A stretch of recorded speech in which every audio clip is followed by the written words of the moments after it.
Welcome to another episode of No Such Thing as a Fish, a weekly podcast. This week coming to you live from Richmond. My name is Dan Schreiber. I am sitting here with Anna Toshinsky, Andrew Hunter-Murray, and James Harkin. And once again, we have gathered around the microphones with our 4 favorite facts from the last 7 days. And in no particular order, here we go. Starting with fact number 1, and that is Andy. My fact is that spiny anteaters only use half their penis during sex. Wow. Which half? Top half? The top half, yeah. The left or the right half, believe it or not. The spiny anteater. So this is an animal better known as an echidna, and they're Australian. They're very cute little creatures. They look sort of like a hedgehog. Weird hedgehogs, basically. Yeah. Imagine a hedgehog, not that, but not far off. And they have these penises, which are 4-headed, which are really, really. As in like a forehead. So, they've got 4 heads on their penises. It's really, they are dickheads. No, they're not. They're not at all. They're lovely. So they've got 4 sort of ends of the penis, but they only use 2 at any one time. It's a really, really bizarre animal, the echidna, and it's either the left or the right, and they switch. So only 2 ends get an erection at any one time. Really? Right. Yeah. And do we know, it seems weird to have one side of something getting an erection without taking the other side with it. It's very hard to imagine how you wouldn't be dragged along. Yeah. Oh, right. Yeah. I mean, if the right-hand side of your penis is erect, I can't imagine where else the left side is going to be. It's going to look like your penis has had a stroke, isn't it? Basically. Yeah. And it probably has if you've got an erection. Yeah. There we go. Anyway, look. To steer us gently towards safer territory, they found this out in 2007, and it was really hard to see echidnas breeding because in captivity they don't breed much. And some scientists in Queensland, led by a guy called Steve Johnston, they inherited a male echidna which had lived in a zoo, but it had been retired from the zoo because it kept getting erections at public viewing sessions.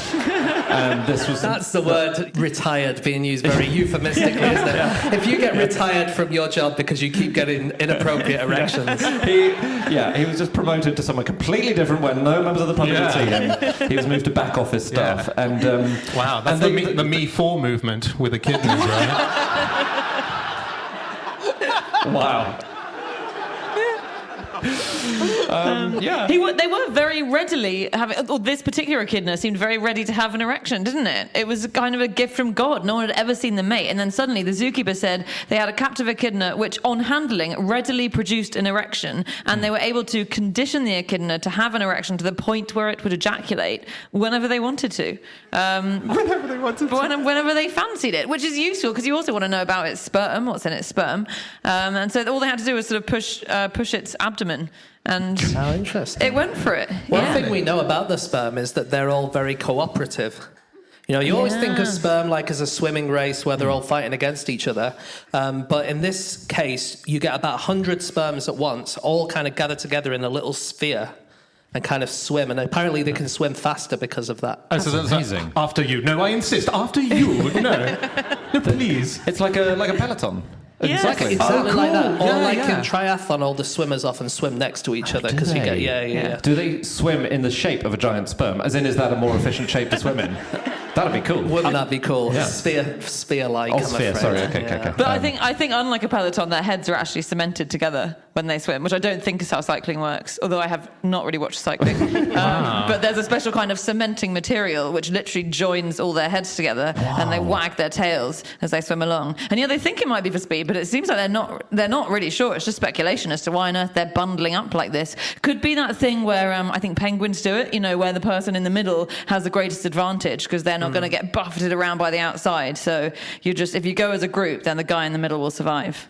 Yeah. It's amazing. The whole sex life of the echidna seems to be shrouded in theory and mystery. We don't know. There are so many things we don't know. Like you just said, why did they do that? Why are they using 2 penises rather than the 4 available ones at the time?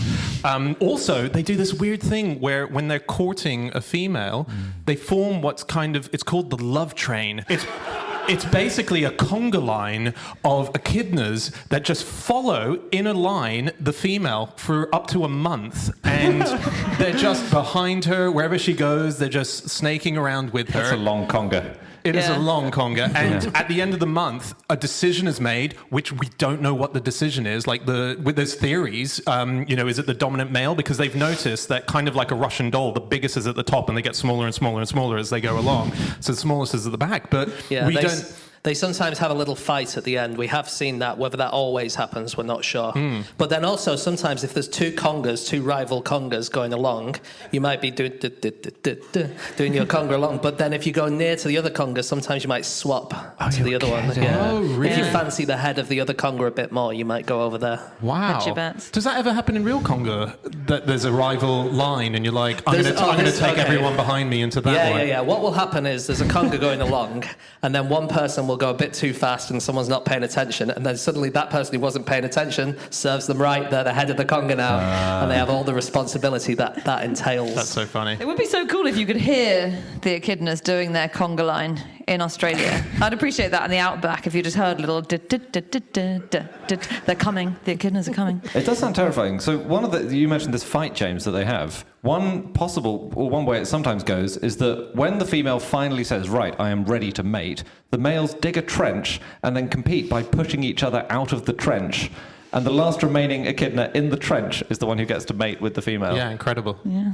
Is it like a moat around the female, or is it just a singular trend? I don't know how developed they are. I think they've invented the conga, but have they invented the moat? Which is a more sophisticated... They're like a little horseshoe. Oh, They okay, don't go all right. the way around. Yeah. Wow. Oh, are they? I thought it was kind of like your own sleeping bag. You divot yourself into the ground, and because they mate side by side, don't they? Well, they sort of mate. She mates face down.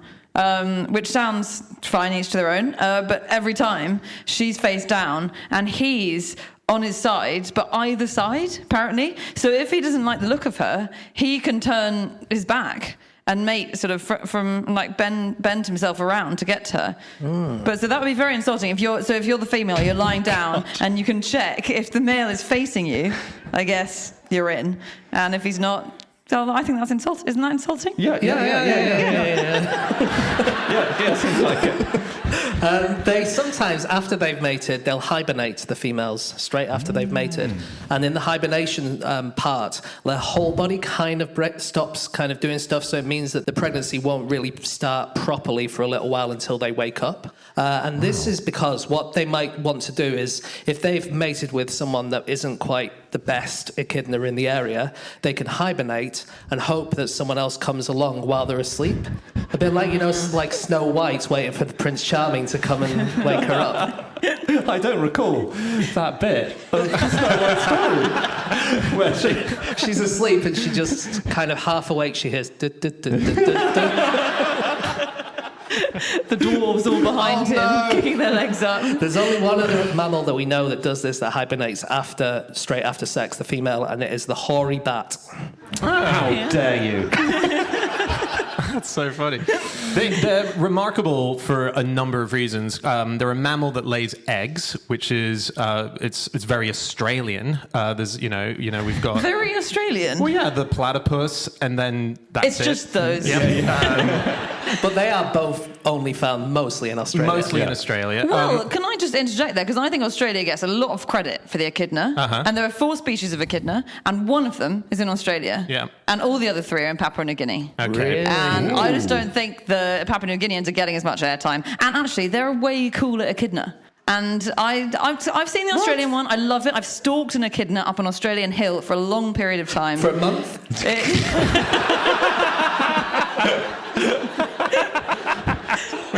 Where's Anna gone? Just shh. She's up over there.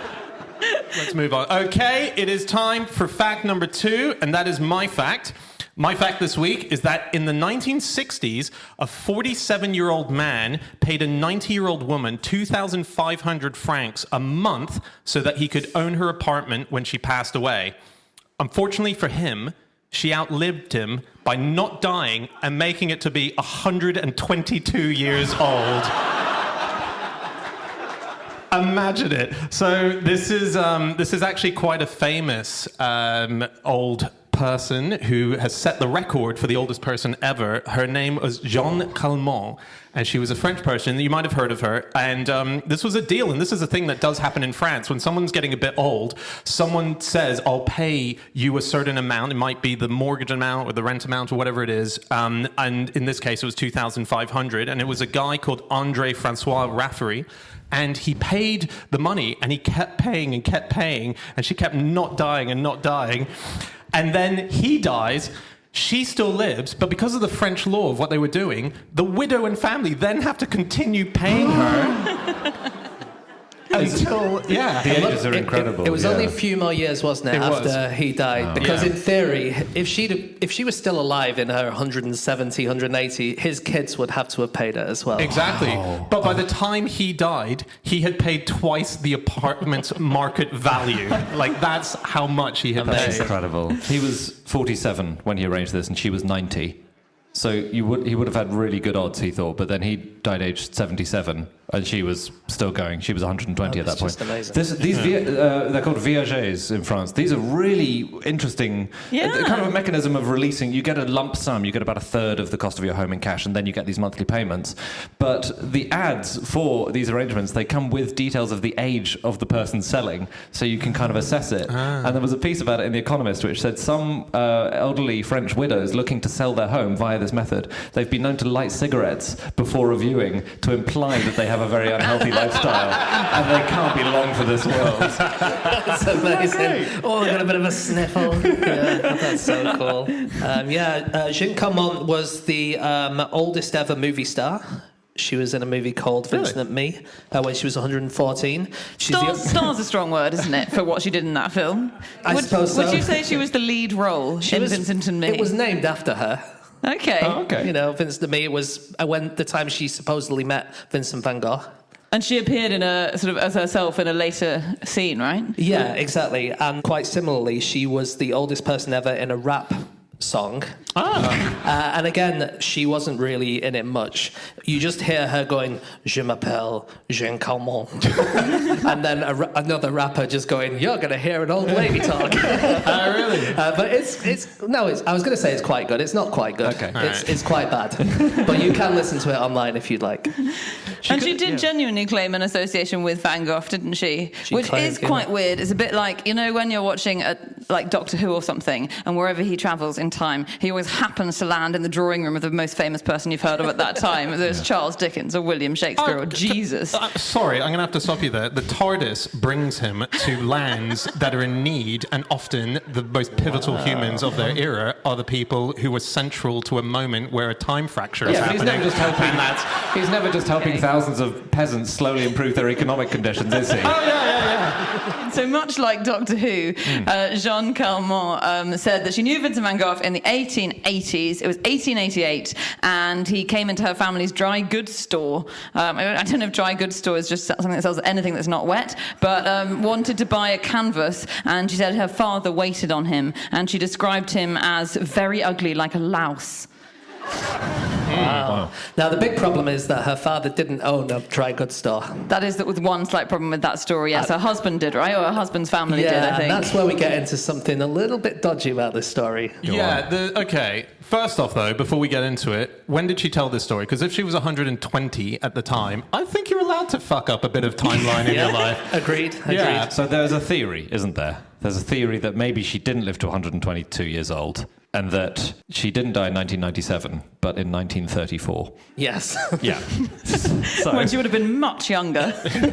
But there's a theory, I can't stress enough theory, but that her daughter had died, her daughter hadn't died.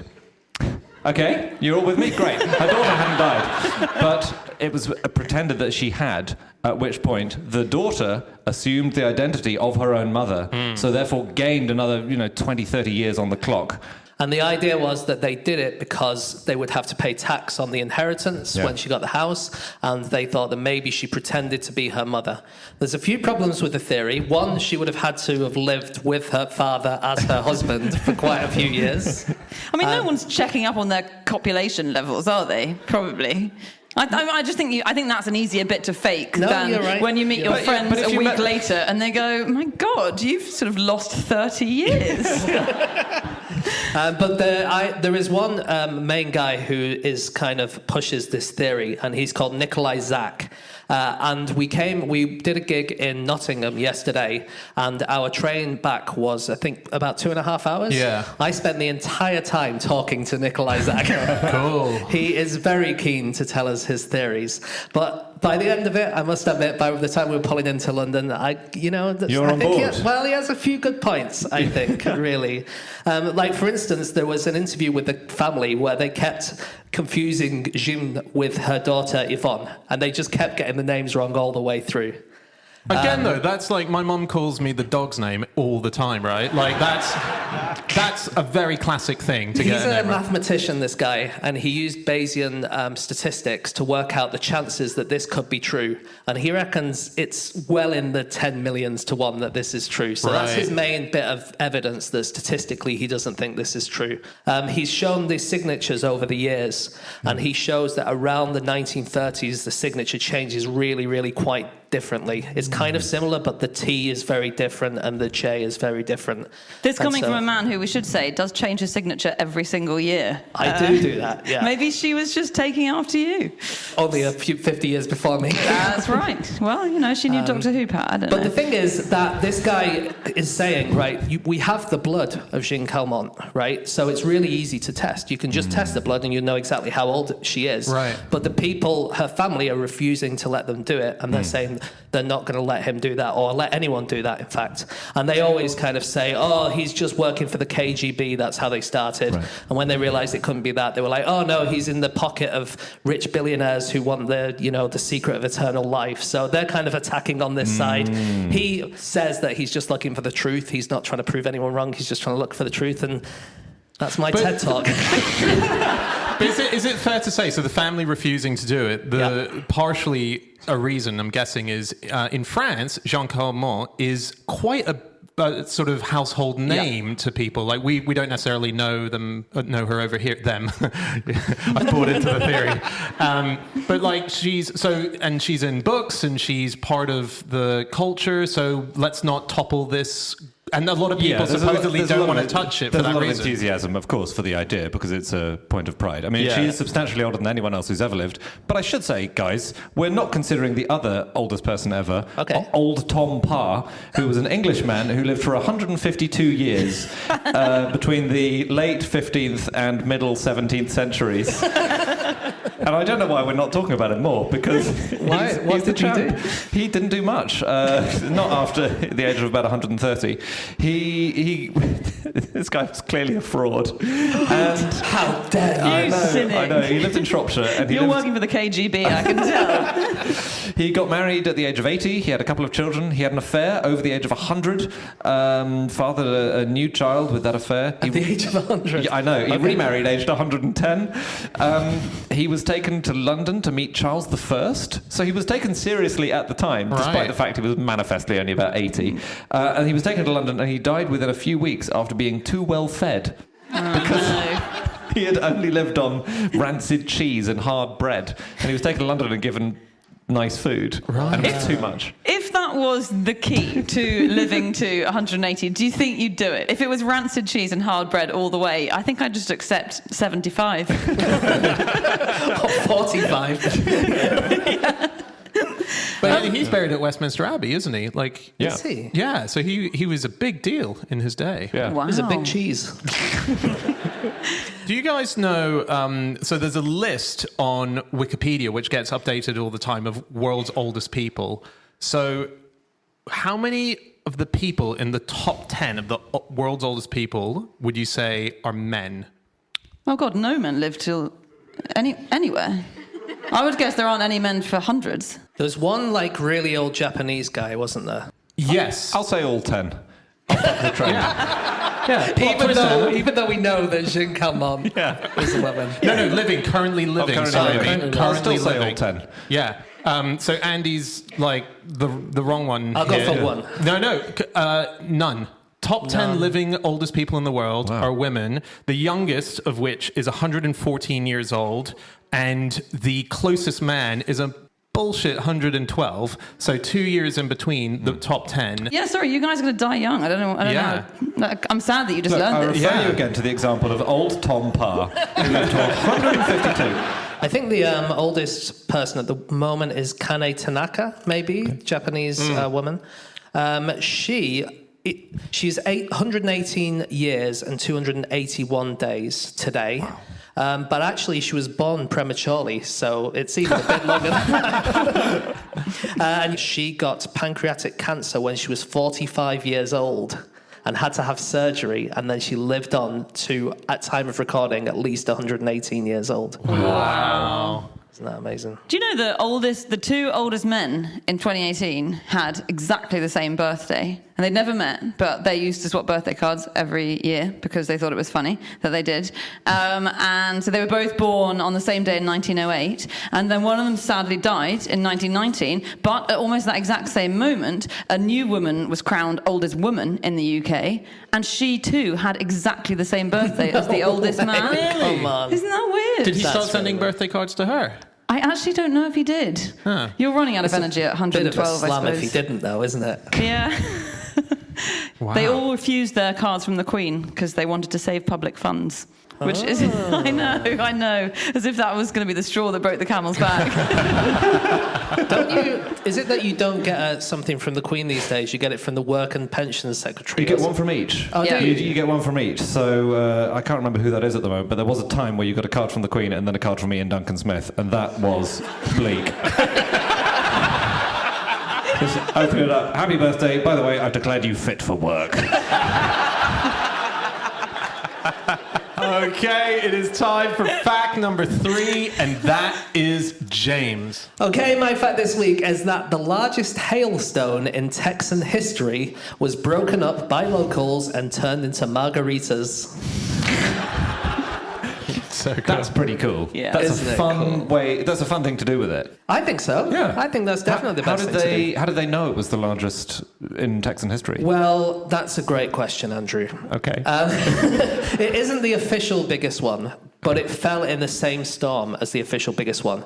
So this was earlier this year in June. There was a massive hailstorm in Texas, and all of these huge hailstones came down, and they managed to save one of them, and this is the record one. And amazingly, they could use radar because it was big enough for radar to pick it up, so they could see when it fell, and they could see it there. But there was another social media post at the same time where people took a photo of a hailstone. You can tell by the size of the hands and by the size of the people and everything exactly how big it was. It would have been the biggest one, but we haven't been able to measure it because they thought, fuck this, let's have some margaritas. So cool. So we can't be sure it wasn't just huge people with giant hands and actually quite small hailstone. And is it right, James? I think I read this, that even the biggest one, they weren't properly able to verify it because the people put it in a fridge, but they didn't put it in a plastic bag. It's really hard. It shrank, right? Yeah, exactly. So whenever you want to get a record hailstone, it's really hard to kind of work out exactly how big it is because from the very second it lands, even when it's in the air, it's melting.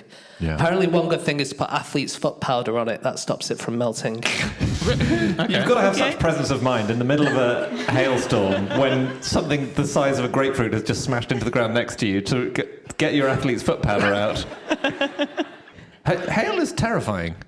Yeah. This big stuff is. The big stuff is terrifying. Yeah. And get this, Richmond, the very place we're in tonight, was devastated 140 years ago by hail. Really? Was it? 1879, there was a giant hailstorm.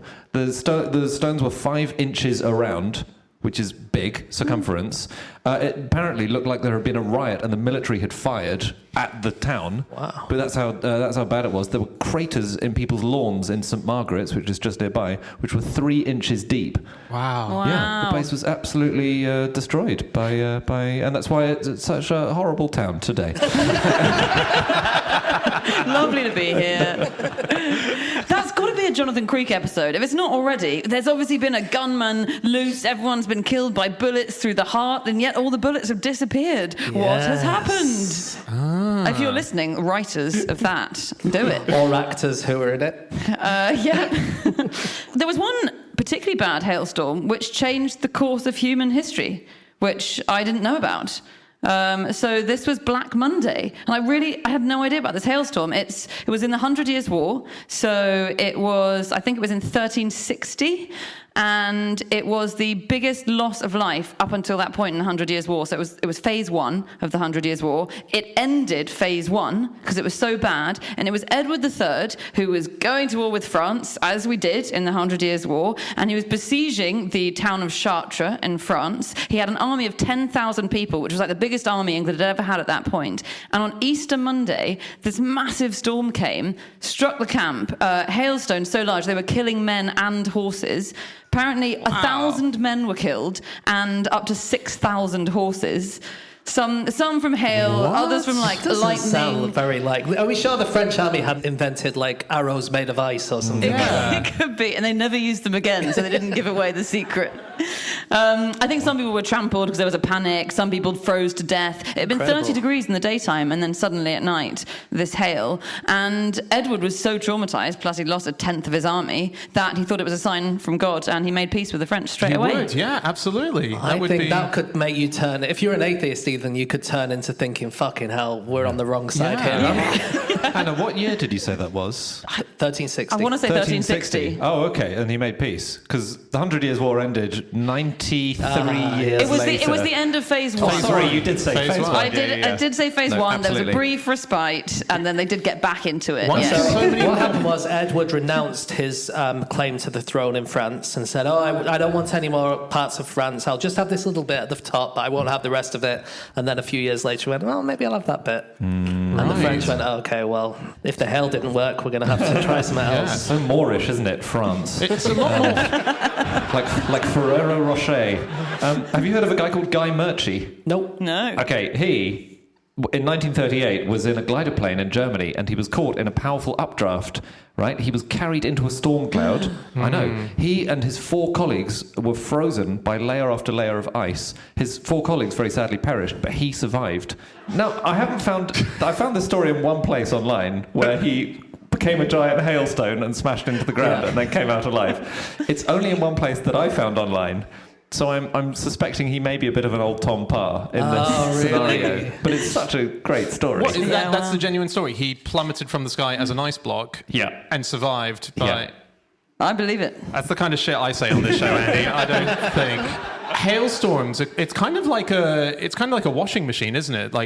So it's just a circular thing that's going on inside the cloud, and it gets bigger and bigger, and the forces create the moisture that freezes, and eventually when they get too heavy, that's when they come down. And so when you get these giant sort of, in America, when you get tornadoes, it's kind of a similar thing. When they're ginormous, that's why in America you get these volleyball-sized hailstorms that come out of the sky, and why they're so damaging. So they're the worst kind of weather. They must cause more. Well, no, that's a huge claim. I'm going to retract before saying it. But they cause billions of dollars worth of damage to farms, and it's because they're not cold weather. They're not cold weather. They're hot weather. So you get big hailstorms in summer, which I didn't realise, and that's when all the crops are out. So they devastate all the crops. So difference between hail and sleet. Thanks for asking. You've always wondered, but the hail is made up in the cloud, like Dan says, whereas sleet is made on a cold day. The rain falls and it freezes on the way down. And hail tends to happen on those really hot sort of monsoon storm kind of days when there's shed loads of wind stirring up the clouds. And so it's in summer when all the crops are lush and growing, and the hail comes down and decimates them, and farmers are ruined by them. Another reason they're so dangerous, especially in America, is because they form and they follow roads. The storms. What? Yeah, so there was one in 2001, the Tri-States hailstorm, and it caused $1.5 billion worth of damage, and it basically followed the Interstate 70 road. Where was it trying to get to? Wow. You really think God had something against you when you're just driving just ahead of the hailstorm? Fucking hell! The reason is that it's because American roads tend to go east to west or north to south, right? And also the roads tend to follow the path of least resistance. So they tend to go around, kind of hills and along river valleys, and also so do storms. They tend to take the path of least resistance. And so you tend to find that the storms just follow the roads around. That's really funny. Isn't it cool? And of course, where do you have people living? They tend to live like the communities are on the roads. So, that's why you get loads of damage for property. Guys, we've got to move on in a sec. Oh, gosh. Maybe some cocktail stuff really quickly? Or Yeah. good place to go for cocktails if you are in Malmo in Sweden would be the Disgusting Food Museum. Which you've been to? Which I've been to. They emailed me the other day to say that they have a new alcohol exhibit at the Disgusting Food Museum. So they have a beer which is 55% called End of History, which is sold in a taxidermied squirrel. They have South Korean poo wine. They have Icelandic sheep dung smoked whale testicle beer, which they say is actually quite nice. They say they have some popcorn liqueur from Spain, which they say that the manufacturer says it has a flavour of smooth and buttery, freshly popped popcorn. But the guy who runs the museum, Samuel West, said that actually it's more like licking the popcorn and soft drink that it's in the soaked carpet of a run-down movie theatre. But yeah, the Disgusting Food Museum, if you are there in Malmo, it's an amazing museum, and they struggled a little bit due to COVID, so they're really struggling. But ironically, he does have another museum called the Museum of Failure, which is going great guns. The Museum of Failure has just opened a new one in the US and another one in Taiwan, so it's absolutely amazing. Amazing. That's awesome. We do need to move on, guys, to our final fact. It is time for our final fact of the show, and that is Anna. My fact this week is that the average Londoner poos out 1/100th of a line of cocaine every weekend. Wow. Okay. Okay, how many Londoners are there in this room? About 900? 900, I think. That's a hell of a weekend. Yeah, I guess so. We've got 9 lines of cocaine in here, in the toilets here. If you've all been once, because it's not. So I say poos out, excretes, evacuates from their nether regions. 1/100th of a line of cocaine, and this is this really interesting bunch of data that's collected by the European Monitoring Centre for Drugs and Drug Addiction. And what it does is it goes through these sewage systems of loads and loads of different cities in Europe, about 100 different cities. It does it every year, and it sifts through and it looks at all the drug residue that's there, so the metabolites, the things that have the remnants of a drug in your body. And for 2019, which is the last year that we have data for London, I reckon in 2020 London was omitted maybe because of COVID, maybe because of Brexit. That endless either or could be either debate. But in 2019, I read the weekend average of cocaine is 700 milligrams per day at the weekend, per 1,000 people, which I worked out that I think that's about, assuming that a line is about 1/10 of a gram, and I know some people like bigger lines, some people like smaller lines, assuming that it's actually about 1.4, 1.5% of a line. Okay, let's do a quick survey. Who likes a bigger line? Hands up. Oh my God.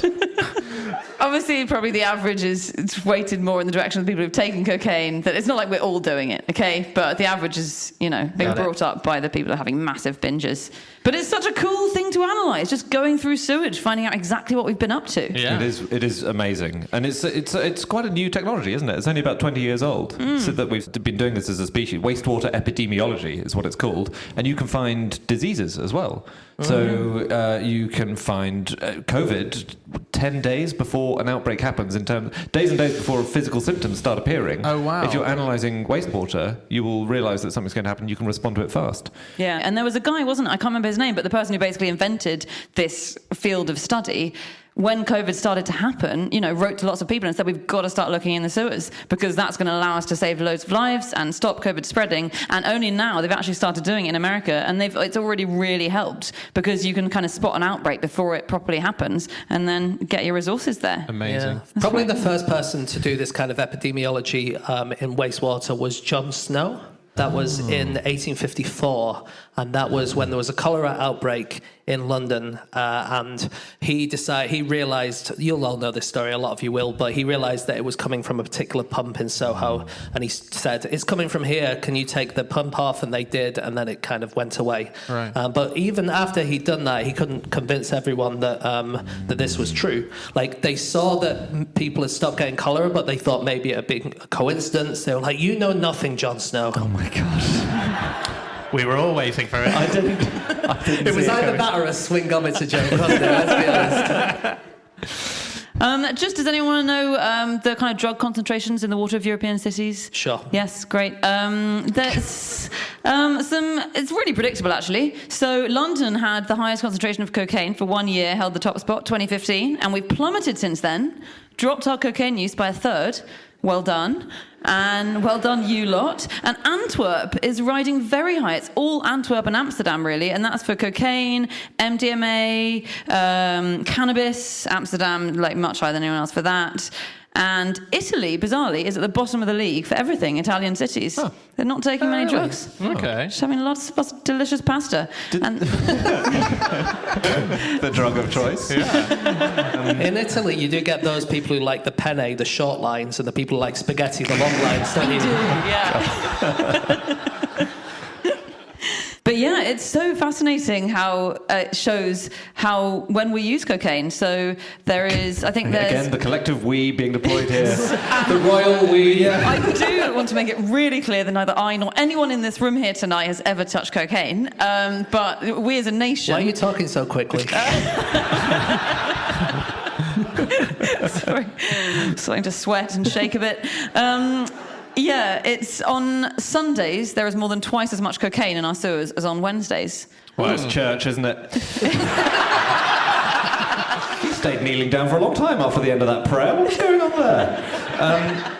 It's not. It's from the night before, isn't it? You do your first poo the morning after. Okay. Story checks out.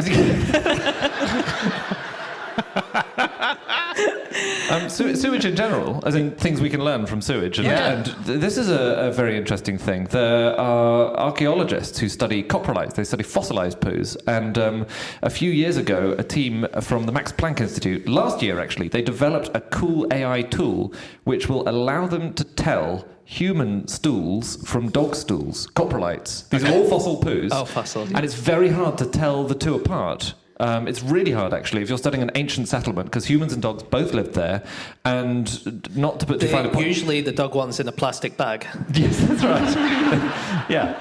But on the occasions when it's not hanging from the tree, then you get... Yeah, and the problem is that they both contain a lot of the other's DNA. Yeah. Not to put too fine a point on it, because dogs have no manners and will eat anything, and because also humans used to like to eat dogs a lot. So there's this complete muddle going on. But there is now, and I know you'll all have been worried about this, a diagnostic tool to help you work out which is which. And is this going to cure cancer or anything? It's not going to cure cancer, obviously. It's a completely different field of study, but it'll come in handy at some point. I love that back in the day, the London sewers, I read the story about a guy called John Hollingshead who wanted to visit one. He was a journalist, and this was in 1862. And apparently there was this thing where he was given basically a menu of the experiences that you could have at various bits of the sewerage in the London Underground because of what was going on above it. Mm-hmm. So the menu was sort of like, would you like to go to an underground tunnel where they have the blood sewers? And the blood sewers would be running underneath the meat markets of London. So when you'd go in, it would be running with basically rivers of blood, and you could experience this weird thing that you could go in. Rivers of blood speech I've ever heard. And then there was like the bakery areas where if there was a big bakery, you could go down, and because of the heating that was involved in doing the baking, that would flood down into the sewers, and people who would go down there to fix it would use it kind of like a Turkish bath. You would go and it would be a steam room for you. Yeah. So it was like where would you like to go? Go down to enjoy it. Yeah, They'd go... Well, because the sewers of London before what was his name, Joseph Bazalgette. Before him, it was very dangerous and so on. But obviously, it was also a place where people go to sleep. It was a whole different bit of London. Yeah, wow. I didn't know that. Christ! Next time a hotel says we have a steam room and it's in the basement floor, be very careful. Have you heard of the Tanzanian toilet bat? This is incredible. There are these grasslands in Tanzania which have these pit toilets, and it's just a concrete slab with a hole in the middle, and that's where you go to the loo. And there's an 8-foot deep drop down into the pit of the loo, and unfortunately, bats love living in there. Right. So you will sometimes get bats rocketing up past you while you're on the loo. And the scientist, the New York Times reported a Welsh scientist called Ligia Dorward, who said, "I've had the soft, leathery caress of a bat's wing against my buttocks while having a poo." Wow. Do you think that's nice? It's quite exciting, isn't it? It's exciting, but exciting and nice are two very different things. I think I go for Andrex quilted over. What do you think if you have a bank note? Yeah. Let's say a $1 bill, but it's probably the same here. Do you think it's more likely to have cocaine on it or poo? Ooh. Well, as we've established, they're one and the same. I'll say cocaine. Okay. I'll say poo. Anna, do you care? Again, it's difficult to, but I'll pick Dan's side. So there are traces of cocaine, according to Dr. Philip Tieno from New York School of Medicine. You get cocaine on 80% of dollar bills. What? And the 2002 report in the Southern Medical Journal reported that 94% of dollar bills tested positive for fecal pathogens. Wow. So the answer was poo! Hey! Congratulations, poo. Another quiz format. I'm going to keep trying these quiz formats until one sticks. We should wrap up, guys. Okay, that is it. That is all of our facts. Thank you so much for listening. If you'd like to get in contact with any of us about the things that we have said over the course of this podcast, we can be found on our Twitter accounts. I'm on @Schreiberland, Andy @AndrewHunterM, James James Harkin, and Anna. You can email podcast@qi.com. Yep, or you can go to our group account, which is @NoSuchThing, and you can also go to our website, nosuchthingasafish.com. We've got all of our previous episodes up there. We also have a link available for the rest of our tour, the Nerd Immunity Tour that we are currently doing here in wonderful Richmond. Thank you so much, everyone, for being here. Really appreciate it. Thank you all the way up there as well. Hope was right. Yeah, thank you so much, guys. And that is it. We will be back again next week with another episode. We'll see you then. Goodbye.